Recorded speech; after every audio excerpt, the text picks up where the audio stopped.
তোমার কি হয়েছে? তুমি তো এমন ছিল না। আমার কিছু হয় নাই। তুমি আগের মতো নাই। আমি আগের মতোই আছি। কলে কথা বলতে ভালো লাগে না। রিলেশনে থাকলেই কি কলে কথা বলতে হবে? ফোনে কথা বললে সমস্যা কোথায়? এক জিনিস প্রতিদিন ভালো লাগে না। আমি এখন কলেজে উঠছি, পড়াশোনার চাপ। আমি পড়াশোনা নিয়ে বিজি থাকি। সারাদিন তো আর পড়াশোনা করো না। আমার সাথে 5 মিনিট কথা বললে কি হয়? তোমার কণ্ঠ না শুনলে আমার ভালো লাগে না। পড়াশোনার বাহিরেও আমার কাজ থাকে।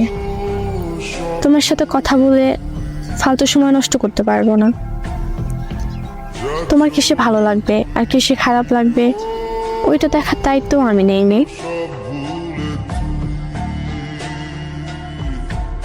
আমার কণ্ঠ শুনতে চাও না তুমি? আগে তো পাগল হয়ে যাইতে শোনার জন্য। সময় সবসময় এক থাকে না, মানুষ সবসময় একরকম থাকে না। আমি আগে ফ্রি থাকতাম তাই কথা বলতাম, এখন অনেকটাই ব্যস্ত থাকি আর এসব ভাল লাগে না। আচ্ছা, বলো। ভালোবাসো তো আমায়?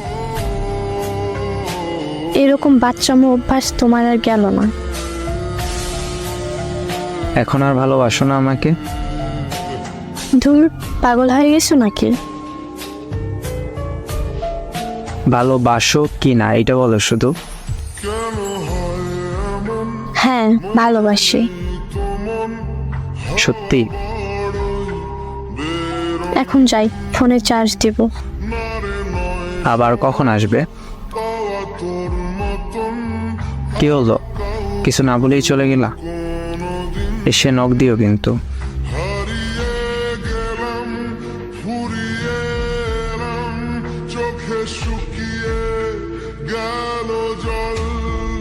কই তুমি?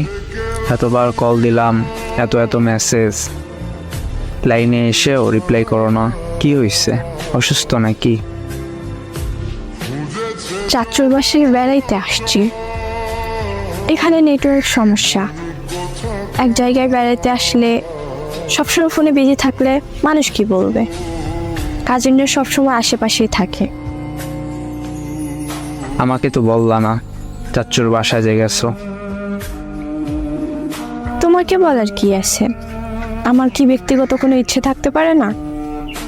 চাচুর বাসায় আসছি, এটাও তোমার কাছে বলতে হবে? আগে তো সবকিছুই বলতা। সুযোগ হয় নাই, আর সবসময় সবকিছু বলতে হবে এমন তো কথা হয় নাই।